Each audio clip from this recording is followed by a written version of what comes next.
Hello dear students, welcome to my science academy. माध्यमिक शिक्षा board Ajmer माध्यमिक परीक्षा कक्षा 10 विज्ञान के मॉडल पेपर का डिटेल सॉल्यूशन हम देख रहे हैं। और ये जो मॉडल पेपर हैं संजीव डेसवर्क क्लास 10 साइंस की जो लेटेस्ट 2023 का बोर्ड का पैटर्न है उस पर आधारित मॉडल पेपर है। और अब तक हम 8 मॉडल पेपर का सॉल्यूशन कर चुके हैं।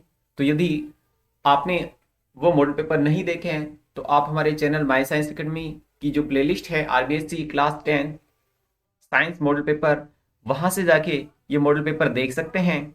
और ऐसे ही मॉडल पेपर के सॉल्यूशन के लिए आप हमारे साथ बने रहिए। तो देखते हैं मॉडल पेपर 9। और जो पहला सेक्शन होगा इसमें ऑब्जेक्टिव क्वेश्चन, 12 ऑब्जेक्टिव क्वेश्चन होंगे। तो देखिए इसमें किस तरह के क्वेश्चन पूछे जा रहे हैं। तो देखिए फर्स्ट क्वेश्चन है कि उपचयन के कारण वसा और तेलयुक्त भोजन में अप्रिय गंध और स्वाद उत्पन्न होने को इंगित करने के लिए इस्तेमाल किए जाने वाला शब्द है। तो देखिए जो रेडियोधर्मिता होती है, रेडियोधर्मिता क्या होती है? कोई जैसे भारी नाभिक है या कोई रेडियो सक्रिय पदार्थ है, उससे जो रेडियो विकिरण उत्सर्जित करने का गुण है वो रेडियोधर्मिता कहलाता है। संक्षारण लोहे को जंग से बचाने के लिए जो हम रंग पेंट वगैरह करते हैं वो संक्षारण है। और विकृत ग्रंथिता, जो कि ये अप्रिय गंध आती है या जो अप्रिय स्वाद उत्पन्न होता है उपचयन के कारण वसायुक्त भोजन में, वो होती है विकृत गंधिता। जैसे कि जो चिप्स या कुरकुरे वगैरह के जो पैकेट होते हैं उनमें नाइट्रोजन गैस भर दी जाती है, तो वो विकृत गंधिता से बचाने के लिए ही भर दी जाती है। तो इसमें राइट आंसर हमारा होगा द। और जैसे अम्लता क्या होती है कि अम्ल की मात्रा अधिक होना अम्लता होती है। अब जो अम्लता को दूर करने के लिए जैसे हम मैग्नीशियम हाइड्रोक्साइड MgO2 का उपयोग करते हैं। इस तरह के क्वेश्चन आपसे कोई ना कोई क्वेश्चन जैसे अम्लता से रिलेटेड, संक्षारण से रिलेटेड या फिर विकृत गंधिता से रिलेटेड ऑब्जेक्टिव क्वेश्चन में पूछा जा सकता है। सेकंड है ताजे दूध का पीएच का मान 6 होता है। जब दूध दही में बदलता है तो पीएच का मान कितना होगा? तो देखिए सबसे पहले हम बात करें कि पीएच का मान यदि 7 से कम है तो वो अम्ल होता है, 7 पे उदासीन होता है, और 7 से अधिक होता है तो वो क्षार होता है। तो अब दूध दही में बदल रहा है, इसका मतलब दही तो खट्टा होता है। तो जनरली हम ये भी देख सकते हैं कि जो खट्टे पदार्थ अम्ल होते हैं तो अम्ल की पीएच 7 से कम होती है। तो वैसे भी हमारा ये इसमें ऑप्शन वो हो जाएगा। और जैसे कि बताया दिया इसने कि दूध की पीएच इतनी है और दूध दही में बदल रहा है तो पीएच कम ही होगी, यानी कि जो हमारा राइट आंसर होगा 6 से कम होगी। विद्युत का सुचालक अधातु निम्न में से कौन है? तो देखिए ऐसा कौन है जो विद्युत का सुचालक होता है? जैसे कि ग्रेफाइट, जो देखिए अपनी पेंसिल है, पेंसिल में जैसे ग्रेफाइट होता है, या फिर जैसे सेल वगैरह होता है उसमें जो कार्बन की रोड होती है वो किसकी बनी होती है? ग्रेफाइट की। और ये क्या होता है? विद्युत का सुचालक होता है।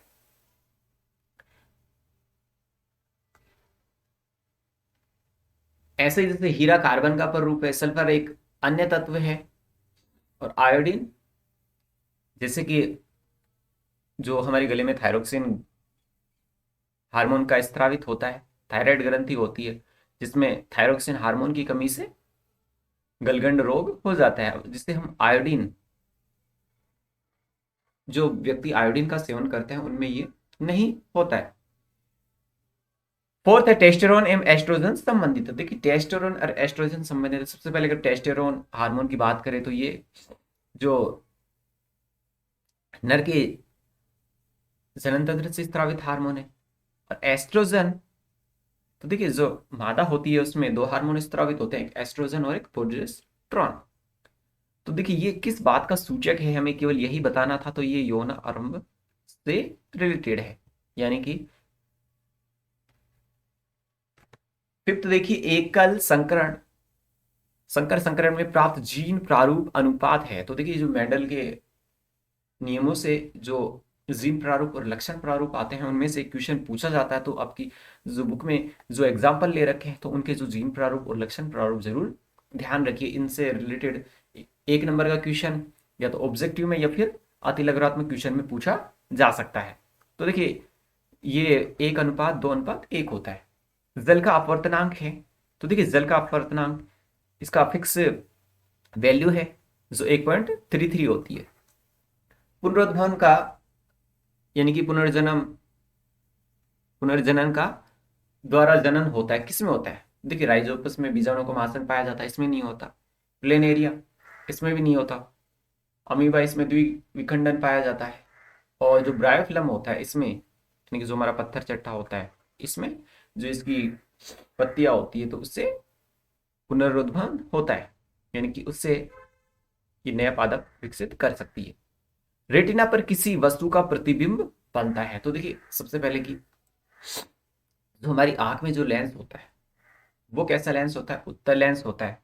और जो उत्तल लेंस है इसका प्रतिबिंब रेटिना पे बनेगा। तो उत्तल लेंस का प्रतिबिंब सदैव कैसा बनता है? उल्टा और वास्तविक बनता है।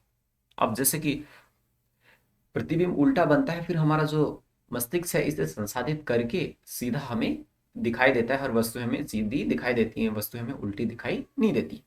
9th है, जब किसी चालक तार से विद्युत धारा प्रवाहित होती है तो गतिशील कण में होते हैं। तो देखिए कि किसी तार में धारा प्रवाहित होती है तो उसमें क्या होता है? इलेक्ट्रॉन होते हैं।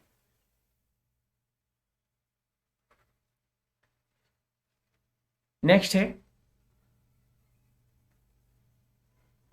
सौर सेलों की रचना की जाती है। तो देखिए सौर सेलों की रचना जो सेमीकंडक्टर होते हैं यानी कि अर्धचालक होते हैं उनसे की जाती है। 11th है कि अपघटकों का क्या कार्य है। तो देखिए अपघटक क्या करते हैं? जो पदार्थों को रिसाइकिल करते हैं।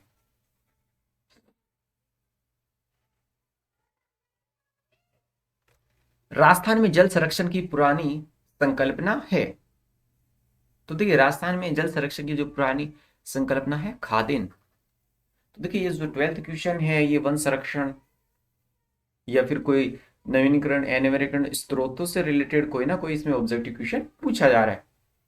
नेक्स्ट क्वेश्चन देखिए रिक्त स्थान होंगे, ये भी 1 नंबर का एक क्वेश्चन होगा कि कार्बन परमाणु के मध्य द्विबंध और त्रिआबंध युक्त यौगिक क्या कहलाते हैं? असंतृप्त यौगिक कहलाते हैं। सेकंड है कार्बन तथा हाइड्रोजन से बने यौगिकों को हम क्या कहते हैं? हाइड्रोकार्बन कहते हैं। यहां जो क्वेश्चन पूछा जा रहा है इसमें कोई हाइड्रोकार्बन देके उसका नाम पूछा जा सकता है, उसमें बंधों की संख्या पूछी जा सकती है, इस तरह से पूछा जा रहा है। और एक क्वेश्चन जो कार्बन से रिलेटेड आपको जरूर मिलेगा, यानी कि संतृप्त यौगिक असंतृप्त यौगिक, ऐसा पूछा जाएगा। जैसे थर्ड क्वेश्चन है स्वपोषी जीव की कार्बन तथा ऊर्जा की आवश्यकताएं किसके द्वारा पूर्ण होती है? यानी कि ये अपना भोजन किससे बनाते हैं? प्रकाश संश्लेषण फोटोसिंथेसिस की प्रक्रिया से। तो यहाँ जो प्रकाश संश्लेषण है इससे रिलेटेड कोई ना कोई जैसे रासायनिक समीकरण या इसके उत्पाद भी पूछे जा रहे हैं। हमारे शरीर में नियंत्रण एवं समन्वय का कार्य तंत्रिका तंत्र तथा अंतःस्रावी तंत्र द्वारा किया जाता है। फिफ्थ है परिपाटी के अनुसार विद्युत परिपथ में इलेक्ट्रॉन के प्रवाह की दिशा की विपरीत विद्युत धारा की दिशा को माना जाता है। इंपॉर्टेंट बात है कि इलेक्ट्रॉन की दिशा के विपरीत होती है। प्रेरित विद्युत धारा की दिशा फ्लेमिंग के दक्षिण हस्त नियम द्वारा प्राप्त की जा सकती है। बिल्कुल की जा सकती है, क्योंकि जो फ्लेमिंग ने 2 नियम दिए हैं।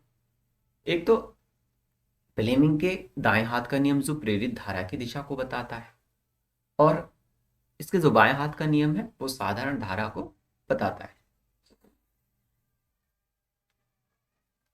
जो थर्ड क्वेश्चन होगा इसमें भी छोटे छोटे क्वेश्चन आपसे पूछे जाएंगे और वो भी 1 नंबर के क्वेश्चन होंगे। जैसे पीबी यानी कि लेड है, CuCl2 यानी कि कॉपर क्लोराइड है और इससे PbCl2 और कॉपर का फॉर्मेशन हो रहा है, तो ये किस प्रकार की अभिक्रिया है?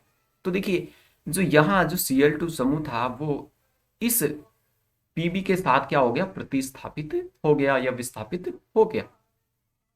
तो ये कैसी अभिक्रिया है? विस्थापन अभिक्रिया है। और चूंकि इसमें एक ही जो परमाणु है उसका प्रतिस्थापन हुआ है इसलिए इसे हम विस्थापन अभिक्रिया कहते हैं। और जैसे द्विस्थापन अभिक्रिया में जो दोनों अभिकारक होंगे वहां से क्या होगा? प्रतिस्थापन या विस्थापन होगा। कौन सी गैस नीली ज्वाला के साथ फटफट की आवाज यानी कि पॉपिंग साउंड के साथ जलती है? तो ये हाइड्रोजन गैस होती है, नीली ज्वाला के साथ ये जलती है। धातुओं के परिष्करण की सबसे अधिक प्रचलित विधि कौन सी है? तो जो विद्युत अपघटनीय परिष्करण विधि है। अब देखिए यहाँ एक आईयूपीएसी नाम पूछा है कि C4H9OH का आईयूपीएसी नाम क्या है? तो देखिए सबसे पहले कार्बन कितने हैं? 4 हैं। देखिए, एक कार्बन के लिए मैथ, 2 के लिए एथ, 3 के लिए प्रोप और 4 के लिए ब्यूट। और जो ओएस समूह है उसके लिए जो अनुलग्न होता है ऑल। तो ये हमारा जो ब्यूटेन प्लस ऑल यानी ब्यूटेनॉल होगा। न्यूलैंड्स की कल्पना के अनुसार प्रकृति में कुल तत्वों की संख्या कितनी थी? तो इसने माने थे प्रकृति में 56 तत्व।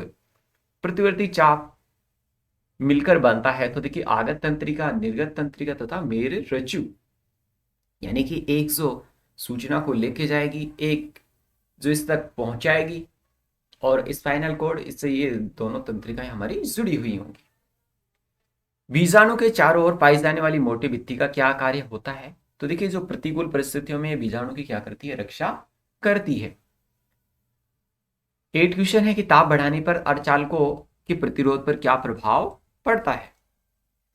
तो देखिए, ताप बढ़ाने के साथ जो अर्धचालकों के प्रतिरोध का मान घटता है और चालकों का प्रतिरोध बढ़ता है। अब यहां से जो क्वेश्चन पूछा जा रहा है, चालक या कुचालक या फिर अर्धचालक, इन पे प्रतिरोध का प्रभाव क्या पड़ता है, या फिर इनकी प्रतिरोधकता किस पे निर्भर करती है, इस तरह से क्वेश्चन पूछा जा रहा है। नेक्स्ट क्वेश्चन है कि एक ही सॉकेट से एक ही समय में बहुत से विद्युत साधित्रों को संयोजित करने से क्या होता है? तो देखिए, प्रति जो हमारा परिपथ होगा वो क्या हो जाएगा? ओवरलोडेड हो जाएगा, अति भारित हो जाएगा। अब यहां से क्वेश्चन, या तो फ्यूज तार किससे बना होता है, यहां से ऐसा क्वेश्चन पूछा जा रहा है। नेक्स्ट है कि तांबे के तार की एक आयताकार कुंडली किसी चुंबकीय क्षेत्र में घूर्णी गति कर रही है। इस कुंडली से प्रेरित धारा की दिशा कितने परिभ्रमण के पश्चात परिवर्तन होगी, यानी कि कितने चक्कर के पश्चात परिवर्तित होगी? तो ये आधे चक्कर के बाद परिवर्तित हो जाती है। समुद्र से कौन कौन सी ऊर्जाएं प्राप्त होती हैं? तो देखिए, ज्वारीय ऊर्जा प्राप्त होती है जब समुद्र में ज्वार भाटा आता है, तरंग ऊर्जा प्राप्त होती है, और महासागरीय तापीय ऊर्जा प्राप्त होती है। यदि किसी पारिस्थितिक तंत्र में अपघटों को पूरी तरह से अलग कर दिया जाए तो उस पारिस्थितिक तंत्र में कार्य करने पर विपरीत प्रभाव क्यों पड़ेगा? तो देखिए, विपरीत प्रभाव क्यों पड़ेगा? क्योंकि जो खनिजों का प्रवाह है वो क्या हो जाएगा? अवरुद्ध हो जाएगा। नेक्स्ट है लघुरात्मक प्रश्न, जो सेक्शन बी होगा, इसमें हमारे लघुरात्मक प्रश्न होंगे, और ये जो क्वेश्चन है 2 नंबर के होंगे। अब जैसे सबसे पहला क्वेश्चन इसमें पूछा है इसने कि भर्जन और निस्तापन से अंतर बताइए। तो देखिए, भर्जन और निस्तापन, इनसे रिलेटेड जो क्वेश्चन पूछा जा रहा है, इनके एग्जाम्पल वगैरह पूछे जा रहे हैं कि कौन सी विधि का उपयोग भर्जन के लिए किया जाएगा या निस्तापन विधि है, इसके जो एग्जाम्पल्स। तो देखिए, यह प्रक्रिया सल्फाइड अयस्कों हेतु प्रयुक्त की जाती है, और जो निस्तापन है ये कार्बोनेट अयस्कों के सांद्रण के लिए या इनके लिए प्रयुक्त की जाती है। अब भर्जन की बात करें तो इसमें अयस्क को जो वायु की उपस्थिति में बहुत ज्यादा जो टेम्परेचर है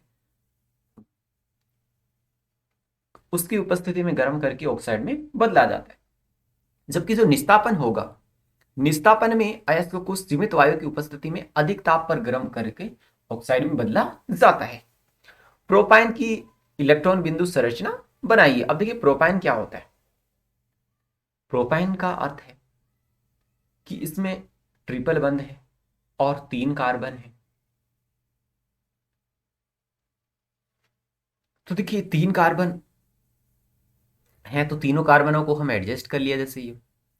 अब कार्बन अपना अष्टक पूर्ण करेगा, तो यहां जो एक कार्बन है इसके साथ तो हमारे 3 हाइड्रोजन जुड़े हुए हैं, तो एक इलेक्ट्रॉन हाइड्रोजन देगा और एक इलेक्ट्रॉन कार्बन का, तो ये यहां से साझा कर लेंगे इस तरह से। ऐसे दूसरा हाइड्रोजन एक इलेक्ट्रॉन अपना दे देगा और कार्बन के साथ एक इलेक्ट्रॉन के साथ साझा कर लेगा, तो ये तीनों हाइड्रोजन ने कर लिया साझा। अब जो कार्बन ने 6 के साथ कर लिया, तो इसके पास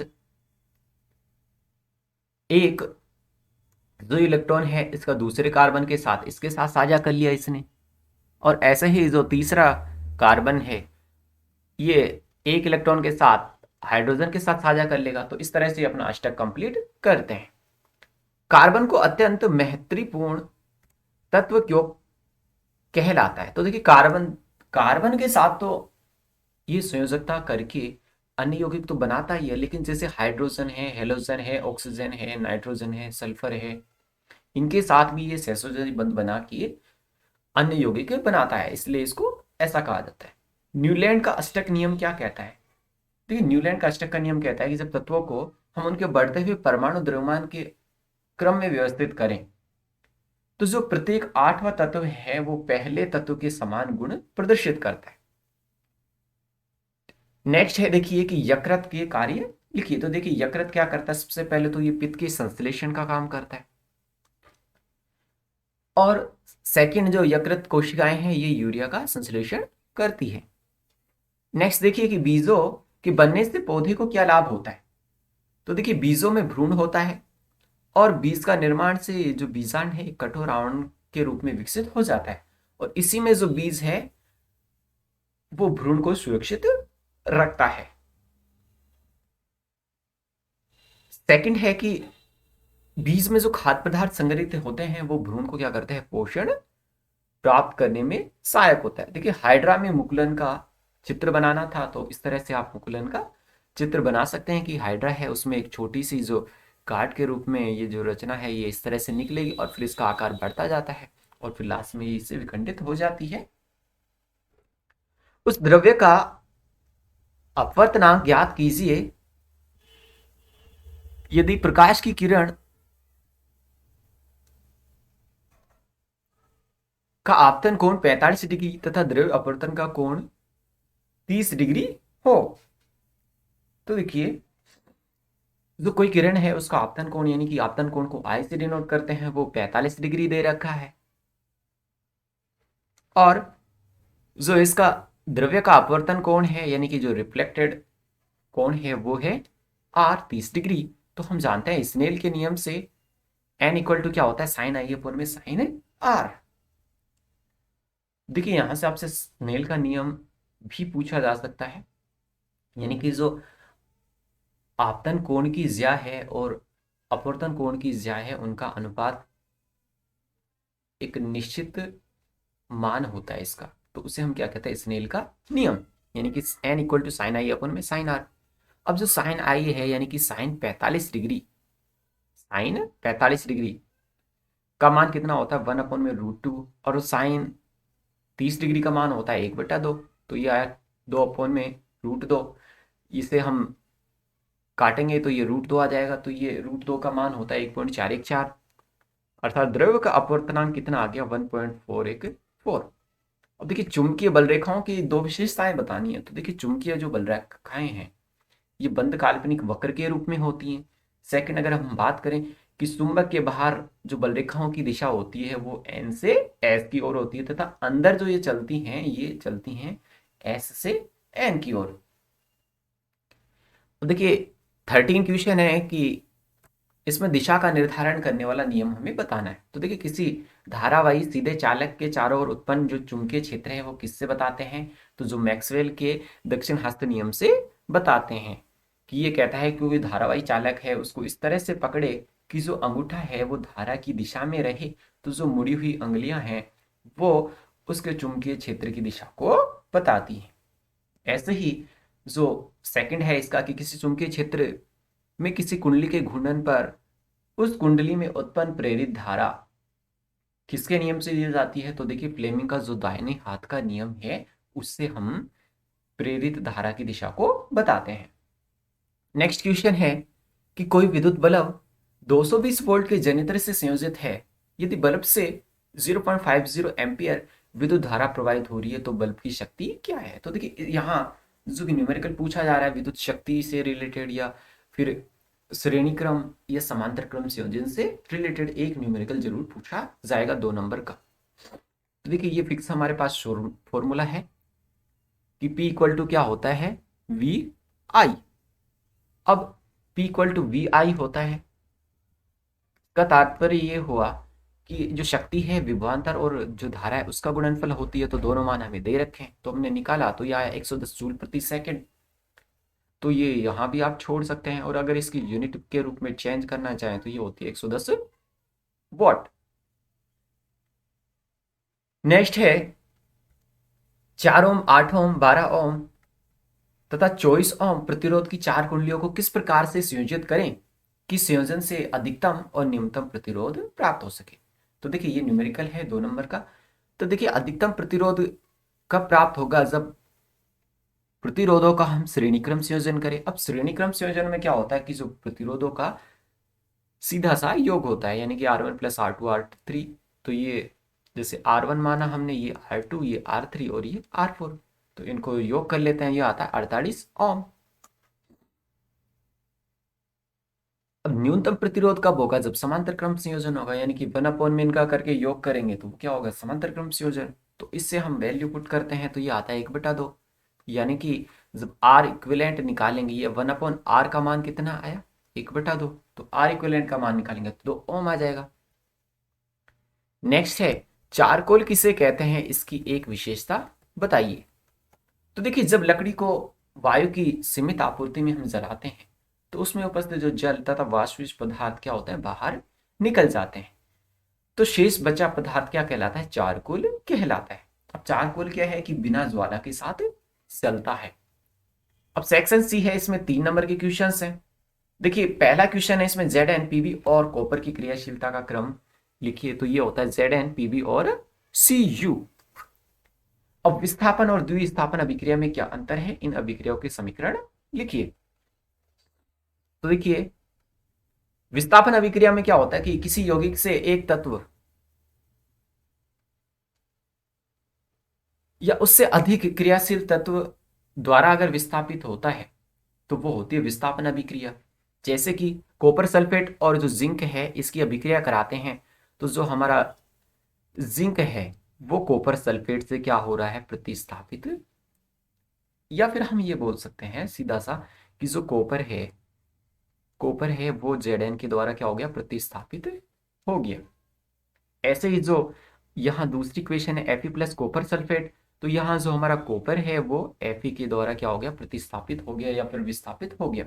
अब द्विस्थापन में क्या होगा कि जो नया उत्पाद है वो दो अभिकारकों के बीच आयनों के आदान प्रदान से होगा। तो देखिए जैसे यहाँ हमारा इक्वेशन है Na2SO4, तो इसमें जो Na है वो तो प्रतिस्थापित हो रहा है इस Ba के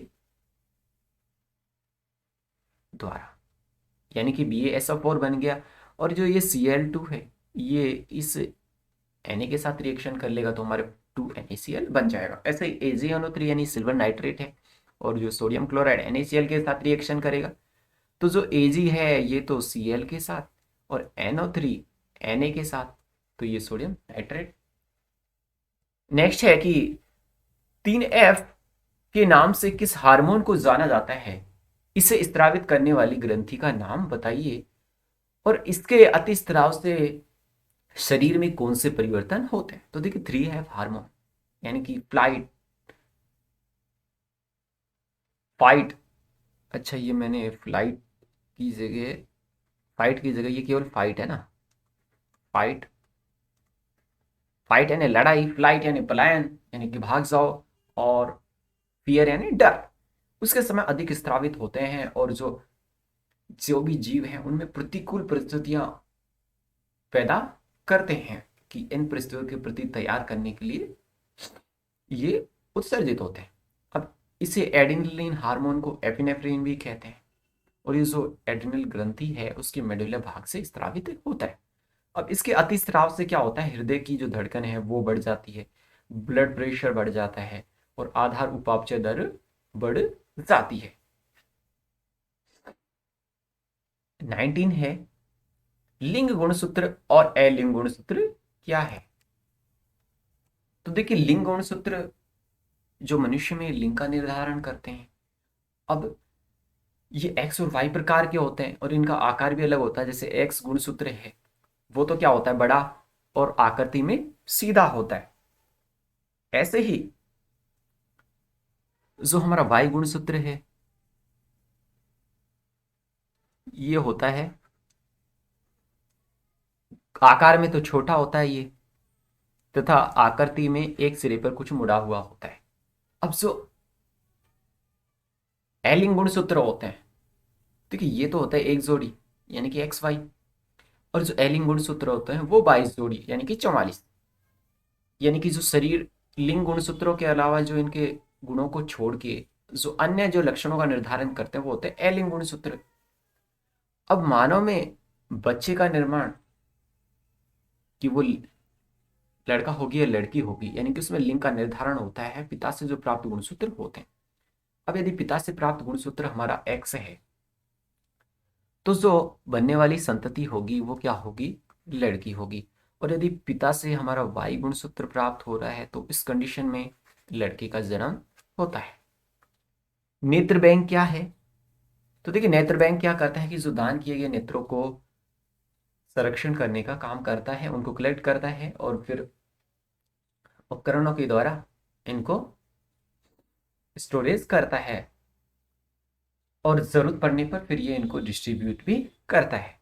मानव के नेत्र की संरचना बनाइए तो देखिए, मानव का नेत्र है उसमें सबसे पहले जो हमारा ये भाग आप ये देख रहे हैं ये है कोर्निया, सामने ही सामने भाग होता है, और इसके पीछे हमारा लेंस होता है, उत्तल लेंस, और यहाँ होता है नेत्रोद, और यहाँ जो आयरिस होती है, जो परितारिका भी जिसे बोलते हैं, और ये पुतली होती है जो इसको सिकोड़ने का काम करती है, लेंस को समायोजित करती है। और यहाँ होता है जहाँ प्रतिबिंब बनता है वो भाग होता है रेटिना, और अंध बिंदु, जहाँ जब जो प्रतिबिंब अंध बिंदु पर बनेगा तो हमें वस्तु दिखाई नहीं देती। और ये दृक तंत्रिका यानी कि जो नर्व्स होती हैं वो यहाँ से जुड़ी होती हैं, और लेंस और रेटिना के बीच में जो द्रव भरा होता है वो काचाप द्रव होता है।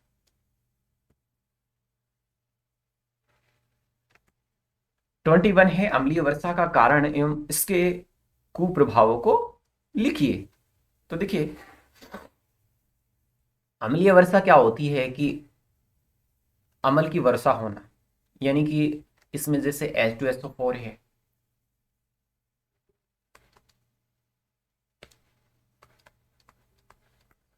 या फिर HNO3 है, ये क्या है, प्रबल अम्ल है। जब ये वर्षा में आने लग जाएं तो ये अम्ल वर्षा होती है। और अम्ल वर्षा का इफेक्ट क्या होता है कि जब यदि इसका पानी नदी में स्त्रावित होगा तो ये उसको भी अम्लीय कर देंगे, और अम्लीय से जो भी जीव हैं उनके लिए सरवाइव करना मुश्किल होगा। इसके अलावा यदि ये बॉडी के संपर्क में आता है तो इससे बॉडी के कैंसर वगैरह होने की संभावना होती है। इसके अलावा जो इमारतें होती हैं उनका भी क्षरण होता है, जैसे अम्ल वर्षा के कारण जो हमारा ताजमहल है वो अपनी चमक खो रहा है, वो पीले रंग का हो रहा है। अब जैसे दूसरा क्वेश्चन इसमें पूछा था कि HCl और HNO3 है आदि जलीय विलयन में अम्लीय अभिलक्षण क्यों प्रदर्शित करते हैं, जबकि अल्कोहल ग्लूकोज यौगिकों के विलयन में अम्लीयता के अभिलक्षण प्रदर्शित नहीं करते। तो देखिए, HCl और HNO3 दोनों एक तरह से ये क्या है, अम्ल है। ये जनरली हमें दिख रहा है क्योंकि जलीय विलयन में क्या देंगे, H+ आयन देंगे। अब ये अम्लीय गुण को प्रदर्शित करेंगे, और हम ये भी जानते हैं कि अम्ल वो होते हैं जो जलीय विलयन में H+ आयन देते हैं। अब जो अल्कोहल और ग्लूकोज है जलीय विलयन में H+ आयन नहीं देते, क्योंकि इनमें जो संयोजक गुण होता है तो ये अम्लीयता गुण प्रदर्शित नहीं करते। अब इसमें नेक्स्ट क्वेश्चन था कि जो सोडियम हाइड्रोजन कार्बोनेट के विलयन को गर्म करने पर क्या होगा, इस अभिक्रिया के लिए समीकरण लिखिए। तो देखिए, सोडियम हाइड्रोजन कार्बोनेट या जिसे हम बोल सकते हैं सोडियम बाई कार्बोनेट, यदि इसको हम गर्म करेंगे तो क्या होगा, ये डेल्टा का चिन्ह गर्म को डिनोट कर रहा है, तो ये सोडियम कार्बोनेट बनेगा Na2CO3, और H2O और CO2 गैस रिलीज होगी। अब देखिए, जो इसका अथवा है उसको भी हम देख लेते हैं।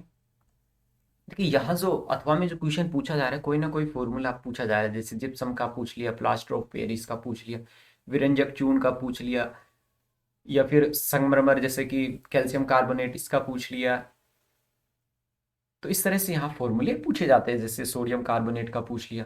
तो देखिए, जो यहाँ पूछा है इसने कि इसको सुमेलित करना है कैल्शियम सल्फेट डॉट 2S2, ये क्या होता है। तो देखिए कैल्शियम सल्फेट .2s2 ये क्या होता है? जैसे हाफ H2O में हमारा प्लास्टर ऑफ पेरिस होता है, 2s2 में ये हमारा जिप्सम, जो कि किससे संबंधित है? कृषि से संबंधित है, क्योंकि यहाँ जिप्सम का नाम नहीं दिया है, तो ये कृषि से संबंधित है। ऐसे ही जो CuCl2 है, जिसे हम क्या बोलते हैं? विरंजक चूर्ण भी बोलते हैं। तो ये जैसे कि लाउंड्री से संबंधित है।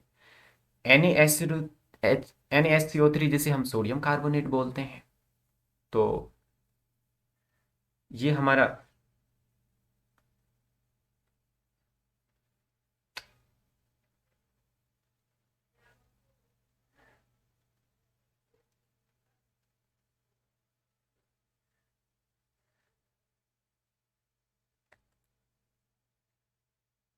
इसमें ये हमारा थोड़ा मिसमैच हो गया है, इसको रीच करते हैं।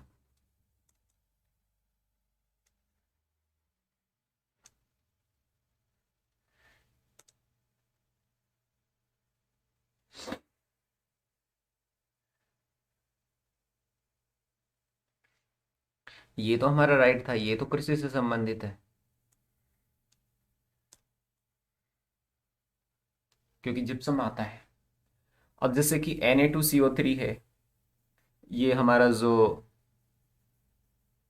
बोरेक्स कैसे कर दिया इसने? बोरेक्स नहीं होता ये। अब जैसे कि हमारा जो धावन सोडा है, तो इसका तो ऑप्शन इसमें थोड़े मिल नहीं रहे। जैसे कि हमारा क्या है, धावन सोडा है, तो ये तो लॉन्ड्री से मैच हो जाएगा, ठीक है।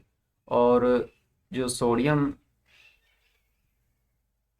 NaSCO3 है, ये खाने का सोडा, तो इसको केक में यूज़ कर लेंगे।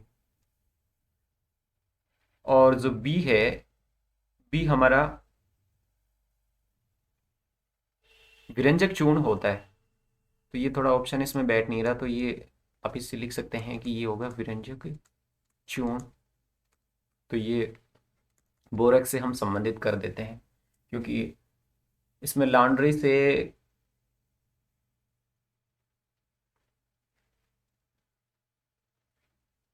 तो देखिए यही ऑप्शन बचता है, तो इसमें बोरेक्स कर सकते हैं, क्योंकि Na2CO3 धावन सोडा होता है, तो लॉन्ड्री में इसी को यूज़ कर सकते हैं, क्योंकि धावन सोडा का ऑप्शन भी इसमें नहीं दिया है।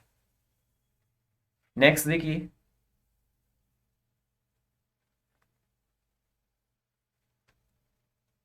धातु कार्बोनेट Na2CO3 तथा धातु हाइड्रोकार्बोनेट की तनु HCl से क्रिया कराने पर कौन सी गैस बनती है, तथा इसे चूने के पानी में प्रवाहित करने पर क्या होगा? तो देखिए ये जो धातु कार्बोनेट है, यानी कि Na2CO3 है, और धातु हाइड्रोजन कार्बोनेट है, इसकी यदि हम तनु HCl की उपस्थिति में हम विक्रिया कराते हैं, तो लवण व जल बनता है। अब इसको हम CO2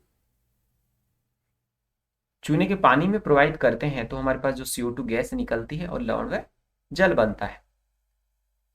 अब ये CO2 गैस क्या करती है कि चूने के पानी में प्रवाहित करने पर जो कैल्शियम कार्बोनेट है, उसका श्वेत अवक्षेप बनाती है। तो चूने के पानी में प्रवाहित करने पर ये अत्यधिक मात्रा में यदि हम इसमें CO2 गैस प्रवाहित करते हैं, तो ये जो कैल्शियम हाइड्रोजन कार्बोनेट बनने के कारण ये पुनः रंगहीन हो जाती है। नेक्स्ट देखिए 22 है, सामान्यतः जंतुओं में किस प्रकार का शोषण पाया जाता है, इसमें ऊर्जा उत्पादन को रासायनिक समीकरण के द्वारा व्यक्त कीजिए। तो देखिए सामान्य जंतुओं में वायवीय शोषण पाया जाता है, क्योंकि ये ऑक्सीजन की उपस्थिति में होती है।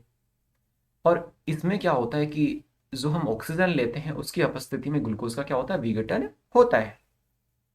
और ग्लूकोज की विघटन की अभिक्रिया हम कई बार जैसे देख चुके हैं, C6H12O6, और फिर इसकी 6 ऑक्सीजन से अभिक्रिया होती है, तो 6CO2 और 6H2O, और ऊर्जा हमारी मुक्त होती है। सेकंड है इसमें कि फुसफुस की कूपिकाओं तथा वक्र के वक्राणु यानी कि नेफ्रॉन में दो अंतर बताइए। तो देखिए कूपिका तो कहाँ पाई जाती है? कूपिका जो हमारा श्वसन तंत्र है, उससे संबंधित है। तो ये तो हमारे जो फेफड़े हैं, उसमें एक अंतिम संरचना होती है जहाँ गैसेस का क्या होता है, एक्सचेंज होता है। तो इसे तो हम जो फेफड़े हैं उनकी संरचनात्मक एवं क्रियात्मक इकाई बोलते हैं। और जो कूपिकाएं होती हैं ये गोल गुब्बारे के रूप में होती हैं। जब आप इसका बुक में डायग्राम देखेंगे तो वहाँ गुब्बारे नुमा ये दिखाई देंगी। और जो नेफ्रॉन होती है ये कुंडलित नलिका आकार रचना है और ये किडनी से संबंधित यानी वृक्क से संबंधित है। और जो नेफ्रॉन है इसे हम किडनी की संरचनात्मक एवं क्रियात्मक इकाई कहते हैं। अब इसका देखिए अथवा वाला क्वेश्चन है कि एटीपी का निर्माण किस प्रकार से होता है, समीकरण दीजिए। तो देखिए जितने भी कोशिकीय प्रक्रम है उसमें जो एटीपी है ये सार्वत्रिक ऊर्जा मुद्रा है। और जो श्वसन प्रक्रम से जो ऊर्जा होती है एडिनो फॉस्फेट यानी कि एडीपी तथा अकार्बनिक फॉस्फेट से एटीपी, एटीपी क्या होता है, एडिनो ट्राई फॉस्फेट। तो ये एडिनो ट्राई फॉस्फेट अणु बनाने में किया जाता है। अब जो एडीपी और फॉस्फेट ये रिएक्शन करके जो ऊर्जा का फॉर्मेशन इस तरह से करते हैं एडीपी और ये पी के साथ, तो फिर ये हमारा एटीपी के रूप में ऊर्जा हमें मिलती है। और जितने भी जो कोशिकीय प्रक्रम है उसके अंदर एटीपी का जितनी भी जो हमारी क्रियाएं हैं उनके संचालन में इस ऊर्जा का उपयोग किया जाता है। बी है रुधिर तथा लसिका में अंतर लिखिए, कोई दो अंतर लिखने हैं। तो देखिए रुधिर सामान्यतः लाल रंग का होता है जबकि लसिका होती है ये रंगहीन होती है। और रुधिर में क्या होती हैं, रुधिर में हमारी आरबीसी होती है, डब्ल्यूबीसी होता है, प्लाज्मा होता है, जबकि लसिका में आरबीसी वगैरह का इनका अभाव होता है।